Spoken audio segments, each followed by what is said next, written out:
So hello everybody. So first of all, I apologize to anyone that took my video seriously yesterday on April the 1st. This is a good lesson of why you probably shouldn't trust everything you see on social media. I intentionally did this little prank to point out to the masses how I feel every time I see something or hear a customer in my store talking about the sulfites that cause their wine headaches.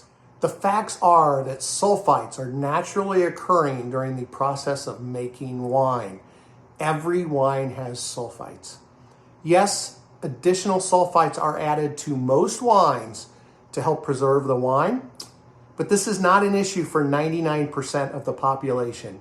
Yes, about 1% of the population does have an allergy or a negative reaction to sulfites in foods, but those people know who they are because they also can't eat dried fruits, drink soda pop, eat French fries, drink concentrated orange juice, all which contain significantly more sulfites than any wine produced in the world. So why does the phrase contains sulfites on the label of every wine sold in the US?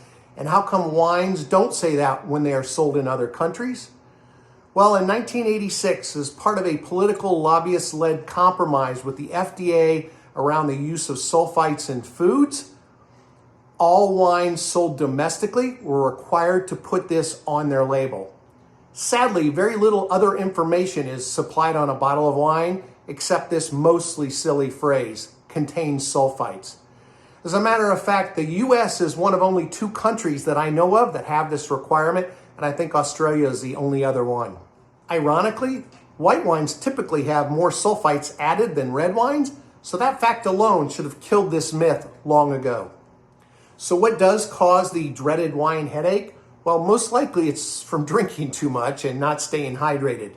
There is some research that suggests that maybe the histamines that are higher in red wines may cause it. Other studies with merit blame the tannins. The more likely culprit, in my opinion, aside from the excess drinking, is all the crappy additives introduced in most mass-produced wines. Additives that don't really need to be disclosed in any way, shape, or form.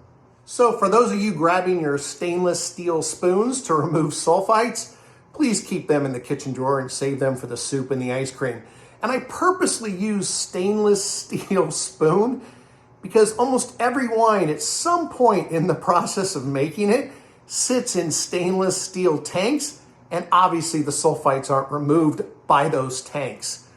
By the way, I did appreciate all of the comments, even from those of you that wanted to argue my ridiculous facts in my video. And this is your official warning for 364 days from now, when I will release another video pointing out some of the ridiculous wine myths. Cheers, everybody.